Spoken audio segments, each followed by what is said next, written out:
जय हिंद दोस्तों। कैसे हैं आप सब दोस्तों। आशा करता हूं आप सब बहुत ही हम लोग पढ़ने वाले हैं वो पढ़ेंगे भारत का तटीय क्षेत्र। तो दोस्तों इस वीडियो में हम लोग देखेंगे आखिर कौन कौन से ऐसे राज्य हैं जो समुद्र के साथ सीमा लगाती है और जो भारत के जो तटीय वाला क्षेत्र है वो कौन कौन से हैं। तो दोस्तों हम लोग इसको आज पूरे डिटेल से पढ़ने की कोशिश करेंगे। तो दोस्तों सबसे पहले स्टार्ट करते हैं। देखिए जो हम लोग का भारत का तटीय क्षेत्र, ठीक है। तो भारत का तटीय क्षेत्र कहने का अर्थ क्या हुआ, जो हम लोगों का जो जितने सारा भारत का भाग है, ये जो इस वाला एरिया यहाँ से यहाँ तक का जो एरिया है दोस्तों, यानी ऊपर वाला बात नहीं कर रहे हैं, इस वाले बात को नहीं कर रहे हैं, इसके नीचे वाले एरिया यानी ये जो एरिया है ये नीचे वाला साइड, यहाँ पर हम आप लोग देखे होंगे जो यहाँ से लेकर के पूरे यहाँ तक पानी ही भरा हुआ है। इसके जस्ट यहाँ तक नहीं पहुँचा है, ये तो यहाँ पर हमारा बांग्लादेश से स्टार्ट हो जाता है, इसके जस्ट नीचे से यानी पश्चिम बंगाल से ये सब पूरे तरह से पानी से ढका हुआ है दोस्तों। मतलब जो ये एरिया और ये जो एरिया है दोस्तों ये पूरी तरह से पानी से ढका हुआ है। आपको बता दें ये एरिया हमारा बंगाल की खाड़ी है और ये एरिया अरब सागर है और ये जो नीचे है इसे हम लोग हिंद महासागर कहते हैं दोस्तों। क्या क्या कहते हैं इस वाले यानी पूर्व साइड को हम लोग क्या कहते हैं, इसे हम लोग बंगाल की खाड़ी कहते हैं दोस्तों, बे ऑफ बंगाल कहते हैं। और ईस्ट वाला जो साइड हो गया यानी पूरा ये जो पश्चिम वाला साइड हो गया यहाँ पर अरब सागर होता है दोस्तों, यहाँ पर अरब सागर ये बंगाल की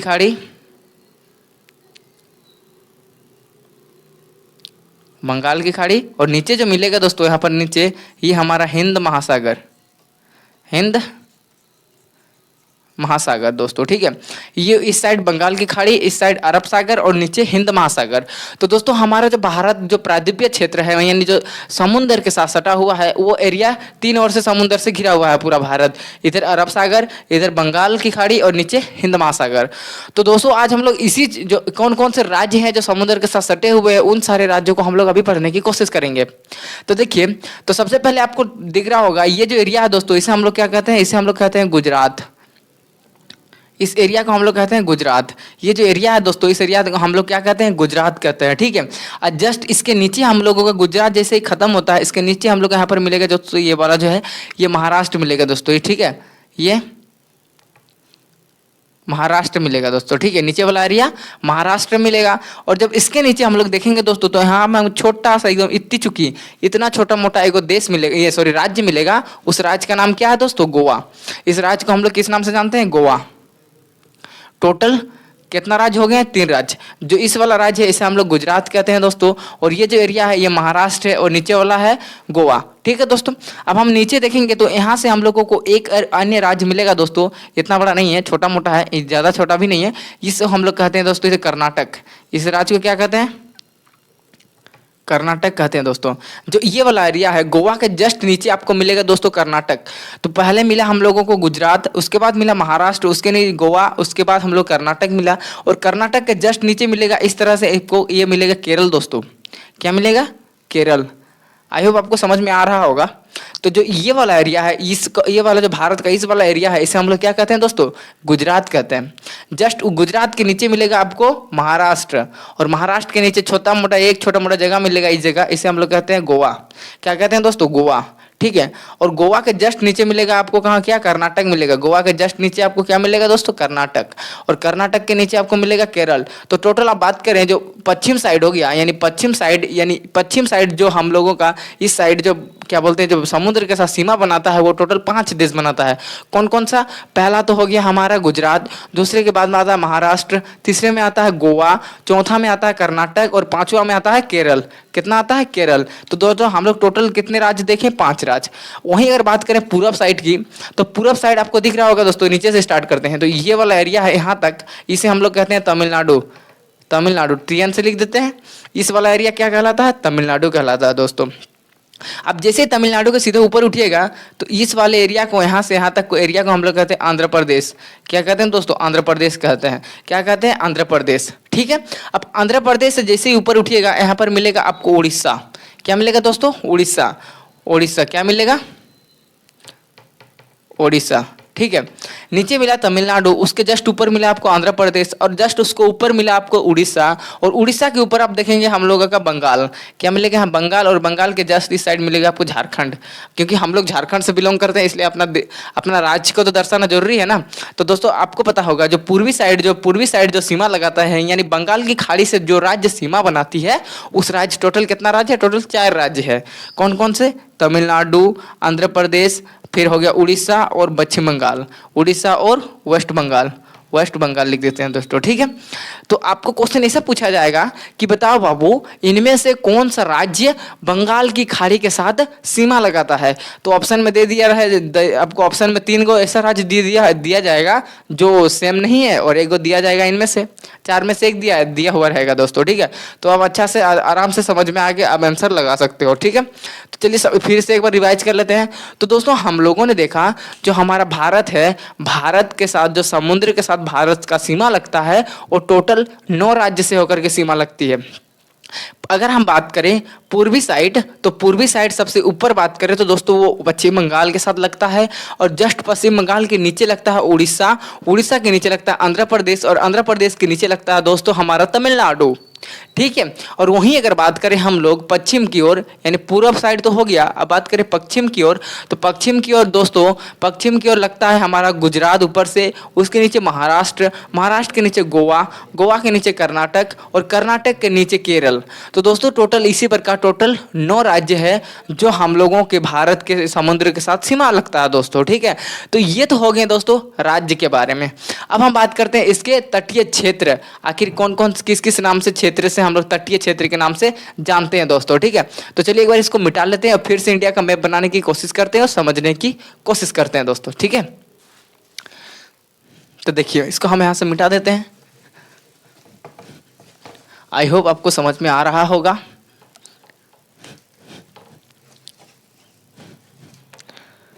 देखिए अब हम पहले विभाजन की बात करते हैं।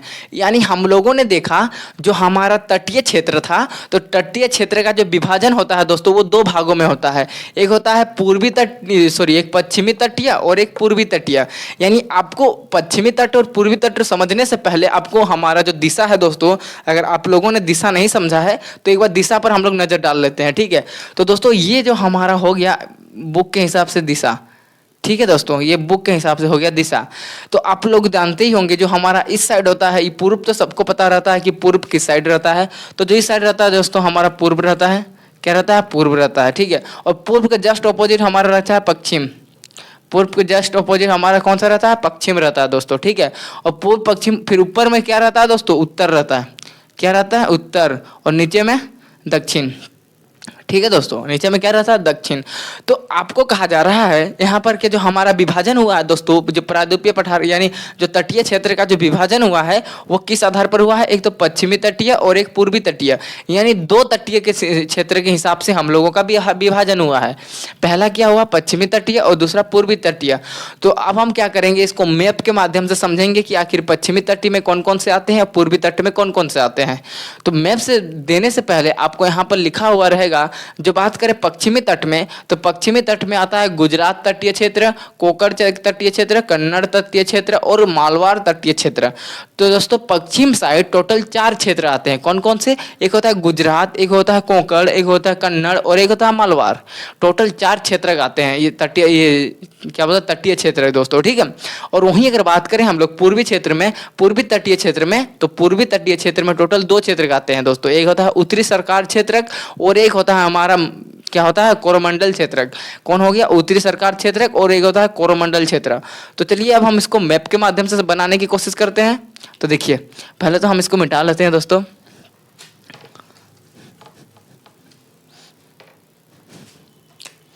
ये हो गया हमारा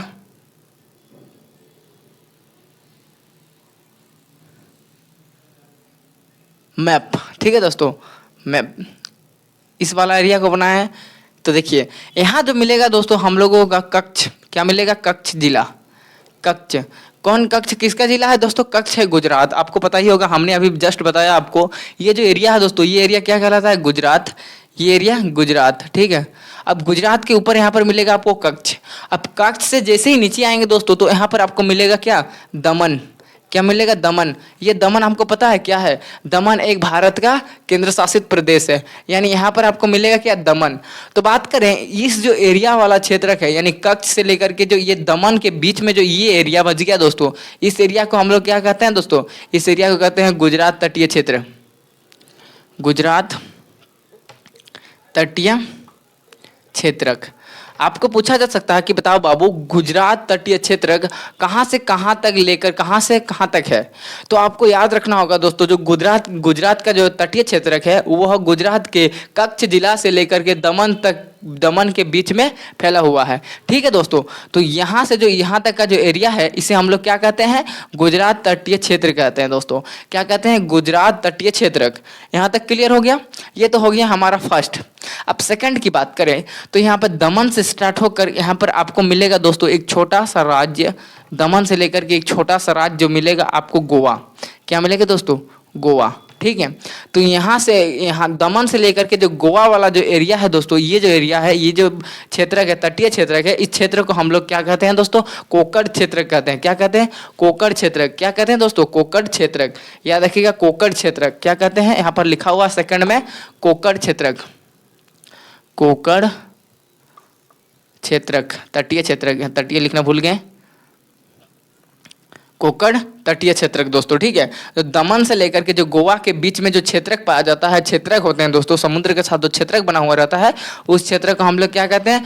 कोकण क्षेत्रक कहते हैं दोस्तों। ठीक है, और जस्ट गोवा के जस्ट नीचे, यानी गोवा जस्ट नीचे जो कर्नाटक खत्म होते हुए मिलेगा दोस्तों, तो कर्नाटक से मिलता जुलता एक नाम, कर्नाटक का राजधानी क्या है? बेंगलोर। और बेंगलोर से मिलता जुलता एक नाम बताइए तो आप लोग। तो बेंगलोर से मिलता जुलता एक नाम है दोस्तों, मंगलोर। तो यहाँ पर आपको मिलेगा इस जगह का, अगर देखेंगे आप लोग गौर करेंगे तो यहाँ पर मिलेगा आपको मंगलोर। मंगलोर मिलेगा दोस्तों। ठीक है, तो गोवा और मंगलोर के जो बीच में जो पाया जाता है, इस जगह जो क्षेत्रक पाया जाता है, इस क्षेत्रक तटीय क्षेत्रक पाया जाता है, तो इस तट को हम लोग क्या कहते हैं दोस्तों? इस तटीय को हम लोग नाम देते हैं कन्नड़। क्या कहते हैं? कन्नड़। ठीक है, तो आपको याद रखने का ट्रिक क्या होगा? जो कर्नाटक है, ये पूरा एरिया क्या है? ये जो पूरा राज्य है कर्नाटक है, और कर्नाटक नाम से क्या है? कन्नड़। क से स्टार्ट होता है कर्नाटक और क से कन्नड़। तो आप याद रखिएगा, कन्नड़ वाला क्षेत्र कहाँ पाया जाता है? तो वो कर्नाटक में पाया जाता है। क्यों? क्योंकि कर्नाटक से भैया कन्नड़ ये स्टार्ट होता है, तो हम लोग डायरेक्ट मार देंगे कर्नाटक कन्नड़, कर्नाटक कन्नड़। तो दोस्तों गोवा से लेकर के जो मंगलोर वाला जो एरिया है और इसके बीच में जो तटीय पाया जाता है, तटीय क्षेत्र पाया जाता है, इस क्षेत्र को हम लोग किस नाम से जानते हैं? कन्नड़ क्षेत्र। कन्नड़ क्षेत्र नाम से जानते हैं, कन्नड़ तटीय क्षेत्र के नाम से जानते हैं दोस्तों। ठीक है, तो आई होप आपको इतना तक क्लियर हो गया होगा। ये तो होगा 3 क्षेत्र। और जो यहाँ से लेकर मंगलोर से लेकर के यहाँ के नीचे जो हमारा एक आता है दोस्तों, कन्याकुमारी। कन्याकुमारी जो तमिलनाडु में स्थित है दोस्तों, कन्याकुमारी। कन्याकुमारी और जो हमारा मंगलोर से लेकर के जो एरिया है, कन्याकुमारी से मंगलोर के बीच में जो तटीय क्षेत्र है, इसे हम लोग क्या कहते हैं? मालवार क्षेत्र कहते हैं दोस्तों। मालावार तटीय क्षेत्र, तटीय क्षेत्र कहते हैं दोस्तों। क्या कहते हैं? मालवार तटीय क्षेत्र कहते हैं। कहाँ से कहाँ तक? जो मंगलोर से लेकर के जो कन्याकुमारी तक के बीच का जो तटीय क्षेत्र है, यानी इस वाला जो क्षेत्र है दोस्तों, इस क्षेत्र को हम लोग मालवार क्षेत्र कहते हैं। तो चलिए एक बार इधर से फिर रिवाइज कर लेते हैं। हम लोगों ने देखा कच्छ से लेकर के जो दमन तक, यानी दमन भारत के केंद्र शासित प्रदेश दमन से ले दमन तक के बीच का जो तटीय क्षेत्र है, इस क्षेत्र को हम लोग किस नाम से जानते हैं? इस क्षेत्र को हम लोग नाम से जानते हैं दोस्तों गुजरात का तटीय क्षेत्र। इस जो एरिया है इसे हम लोग क्या है कि गुजरात का तटीय क्षेत्र के नाम से जानते हैं। और वहीं सेकंड में हम लोगों ने देखा जो दमन से लेकर के जो गोवा के बीच का जो तटीय क्षेत्र है, इस क्षेत्र को हम लोग किस नाम से? कन्नड़, कोकड़ क्षेत्र। किस नाम से जानते हैं? कोकड़ तटीय क्षेत्र, कोकड़ तटीय क्षेत्र। और जो गोवा से लेकर के जो हम लोगों का मंगलोर का जो एरिया है, गोवा से लेकर के मंगलोर के बीच का जो तटीय क्षेत्र है, इसे हम लोग किस नाम से जानते हैं? कन्नड़ तटीय क्षेत्र। और यही कन्नड़ कहाँ है? कर्नाटक में स्थित है दोस्तों। ठीक है, और जैसे ही मंगलोर से लेकर के जो हमारा कन्याकुमारी का जो बीच का जो तटीय क्षेत्र है, इस क्षेत्र को कहते हैं हम लोग मालवार तटीय क्षेत्र। क्या कहते हैं दोस्तों? मालवार तटीय क्षेत्र।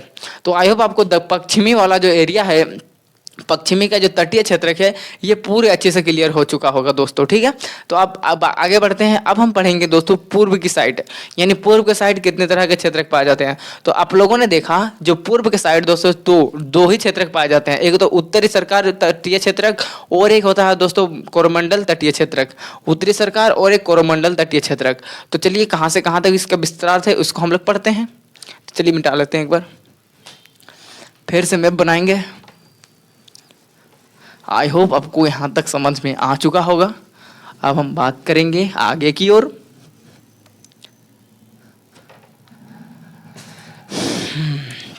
देखिए, हम लोग मैप बनाते हैं इंडिया का, ठीक है दोस्तों। तो ये जो हम लोगों का होगा, अब तो हम लोगों ने इधर बात कर लिया, अब हम बात करेंगे इस साइड। तो इस साइड हम लोगों को मिलेगा दोस्तों वेस्ट बंगाल। वेस्ट बंगाल, अब वेस्ट बंगाल से लेकर के जो कन्याकुमारी का जो बीच का एरिया है, यहाँ से लेकर के यहाँ तक का जो क्षेत्रक है, ये वाला पूरा क्षेत्रक, ये जो पूरा क्षेत्रक है दोस्तों, इस क्षेत्र को हम लोग कहते हैं पूर्वी तटीय क्षेत्रक। पूरे नाम को हम लोग किस नाम से जानते हैं? पूर्वी तटीय क्षेत्रक।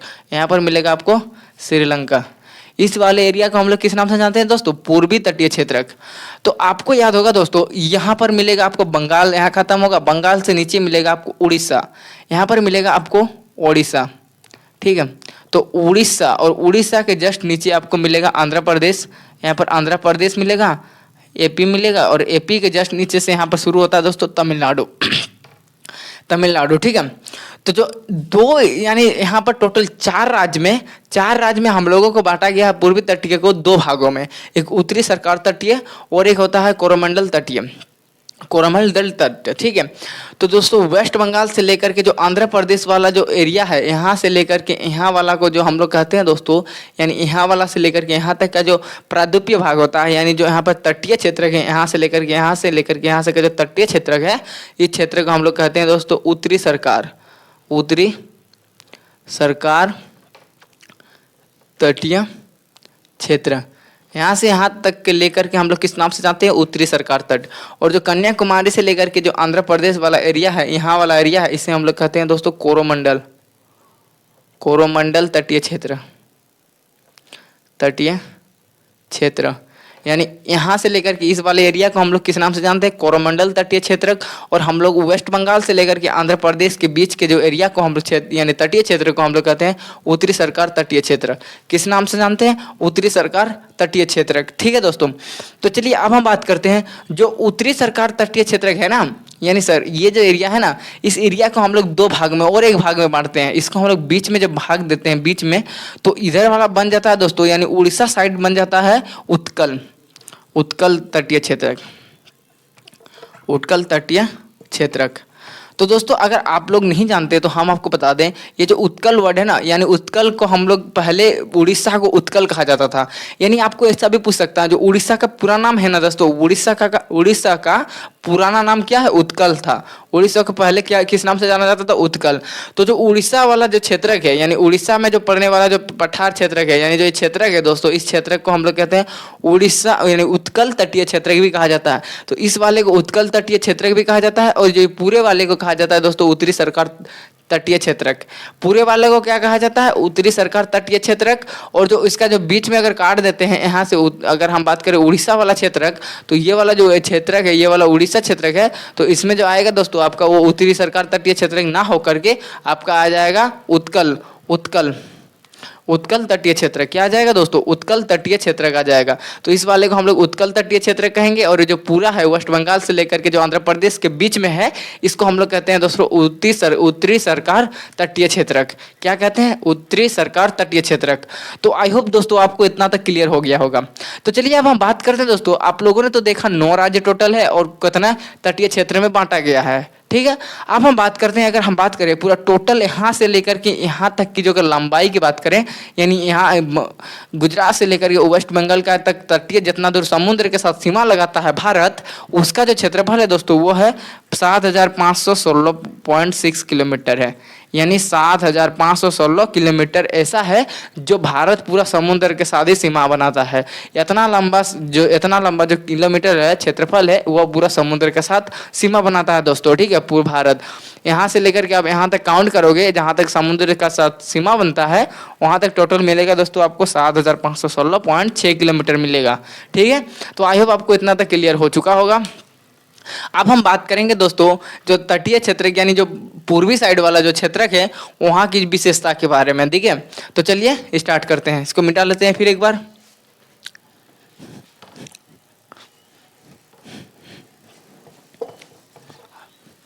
आई होप आपको क्लियर हो रहा होगा अच्छे से। अब हम बात करेंगे दोस्तों आगे।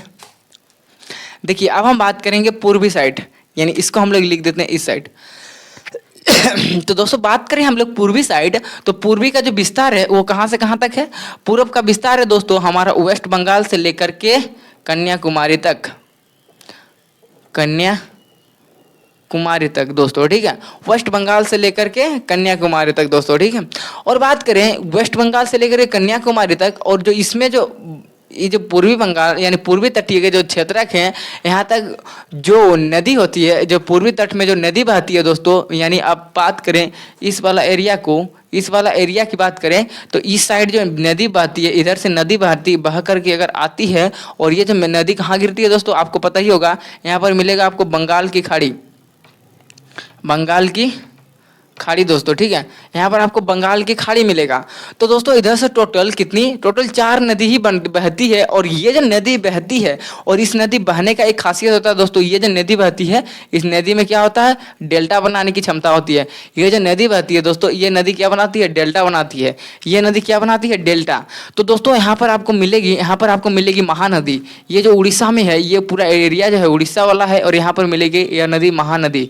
ये नदी आपको मिलेगी दोस्तों महानदी, ठीक है। और ये जो नदी मिलेगी, ये नदी है हमारी गोदावरी, गोदावरी नदी, जो कि आंध्र प्रदेश में है, यहाँ पर लिख देते हैं दोस्तों एपी है। और ये मिलेगी आपको कृष्णा नदी, कृष्णा नदी, ये भी आंध्र प्रदेश में है। और ये जो नदी मिलेगी दोस्तों, ये है हमारी कावेरी, कावेरी नदी, जो कि है हमारा तमिलनाडु में,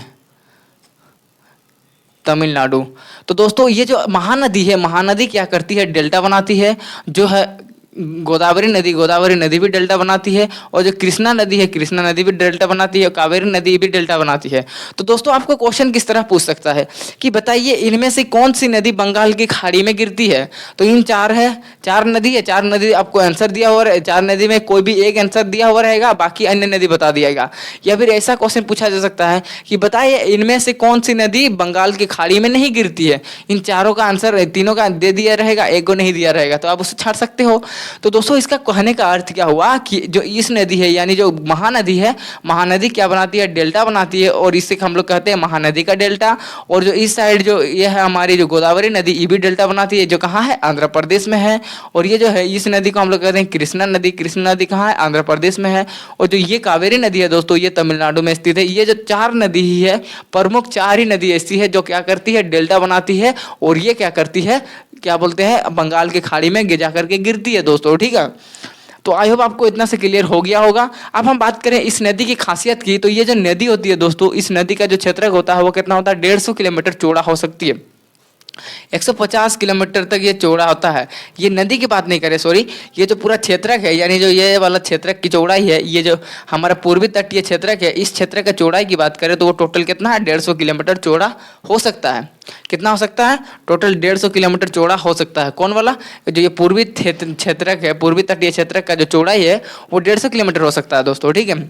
और वहीं अगर बात करें दोस्तों, ये तो हो गया हमारा पूर्वी क्षेत्रक। अब हम बात करें दोस्तों पूर्वी क्षेत्रक में कौन सा पहाड़ पाया जाता है, और जो पश्चिमी क्षेत्रक में कौन सा पहाड़ पाया जाता है, और इन दोनों पहाड़ का आखिर मिलन होता है, तो उस पहाड़ को हम लोग इस नाम से जानते हैं दोस्तों, ठीक है।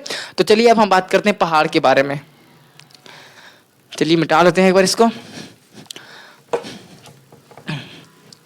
बने रहे दोस्तों हमारे साथ, आज हम लोग पूरे टॉपिक को ख़त्म करके ही जाएंगे। तो दोस्तों ये हमारा मैप हो गया। मैप आपको अच्छा नहीं लग रहा होगा, लेकिन हमको तो बनाना पड़ेगा ही, ठीक है। तो दोस्तों इस वाले पर्वत को हम लोग बात करें, जो इस साइड वाले पर्वत है उसको हम लोग,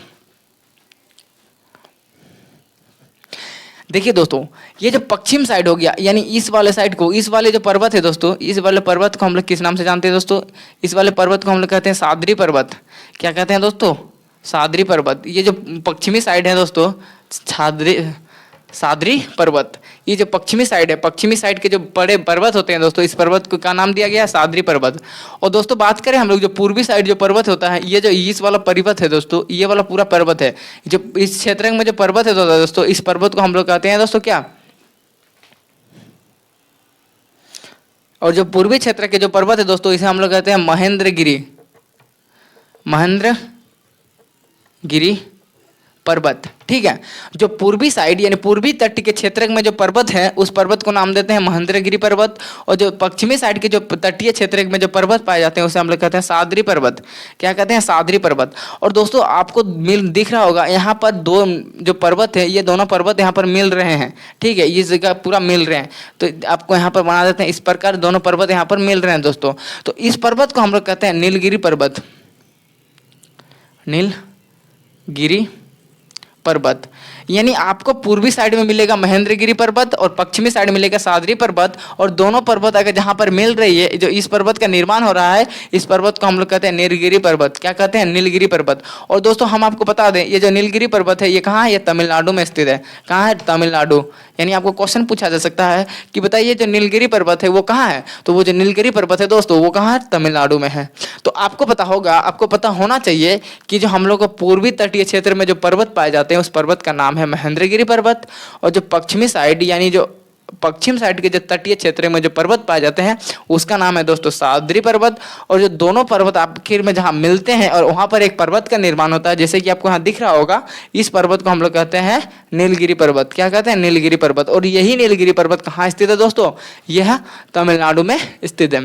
तो आई होप आपको कैसा लगा ये जो पूरा टॉपिक दोस्तों। अगर आपको अच्छा लगा हो तो हमारे साथ इसी प्रकार बनने रहे, हम आपको इसी प्रकार और सारी इंटरेस्टिंग जानकारी देते रहेंगे दोस्तों। तो मिलते हैं नेक्स्ट वीडियो में, तब तक के लिए जय हिंद दोस्तों।